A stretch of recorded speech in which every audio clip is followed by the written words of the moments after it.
E hoje, de novo, estou ouvindo muito de você, a questão humana. Eu acho que a relação humana que se implanta, que se impõe no trabalho, é o que hoje se pede e acho que é hoje, principalmente pós-pandemia. Como é que aconteceu esse período para você? Esse período de pandemia, esse período de vida que obrigou ao isolamento, obrigou a uma dificuldade, como é que vocês se planejavam? Você sabe que em março de 2020, quando começou toda a discussão da pandemia, eu cuidava da área de riscos do banco e toda a área de finanças do banco. E a gente tinha, naquele momento, que tomar uma decisão, porque a pandemia estava piorando muito rápido e a gente tinha que mandar 55 mil pessoas para casa trabalharem remotamente. E o pessoal falou, a gente precisa fazer, mas precisa ser rápido. E não dá para fazer em um dia não dá, em uma semana dá. Mas como? Vamos fazer 10 mil amanhã, se der mais 20, mais 30, vamos fazer. E nós fizemos. Em uma semana a gente tinha 55 mil pessoas trabalhando remotamente no banco. E naquele ano foi o ano que eu fui escolhido e convidado a ser CEO do banco. E eu me lembro que eu saí de lá e falei, como é que eu vou tocar um banco remotamente? Eu não vou falar com as pessoas vão me ver através da câmera, mas eu não vou falar, não vou abraçar, não vou conversar. Não vou estar próximo. Como é que eu faço sem calor humano? Então, esse primeiro ano e meio foi muito difícil. Tá? Só que o lado bom, se é que tem algum, mas tentando ver o copo meio cheio, acho que duas coisas aconteceram. Primeiro, a tecnologia. Hoje em dia, o Teams, o Zoom, a videoconferência, imagine se a gente tivesse passado por isso há 20 anos atrás, como é que teria sido? A gente teria dado um jeito, mas não teria sido nada fácil. Então, eu comecei a usar a tecnologia para falar com o banco inteiro.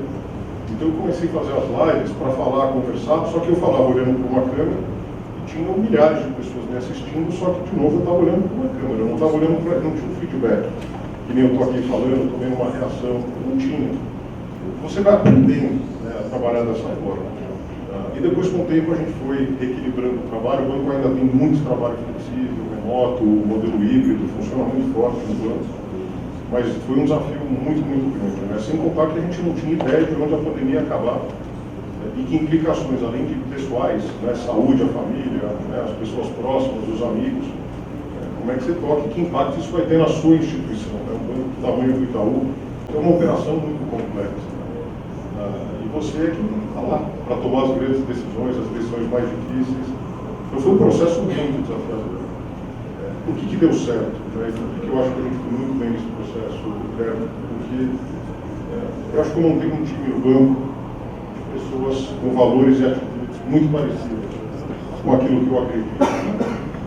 E aí quando você tem um time, e um time campeão, não tem para ninguém. Né?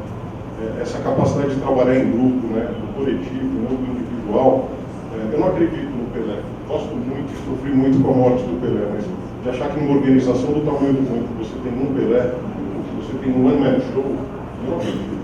E no final, na vida você tem que ter um propósito. Né? E meu propósito é esse, eu queria deixar uma história, né? Minha contribuição para o país, que vai muito além do nosso, na instituição como a nossa, ter uma preocupação que transcende o resultado, o lucro, o dividendo do acionista. Né? E o banco tem muito essa característica ESG, que hoje está muito na moda, é um pouco clichê. Eu, quando sou perguntado sobre ESG, eu falo de resultado. Eu acho que essa noção de fazer pelo banco, fazer pelos clientes, mas fazer pela sociedade, fazer pelo país, tá? E devolver muito que a gente recebeu, né? Acho que tem um valor muito grande.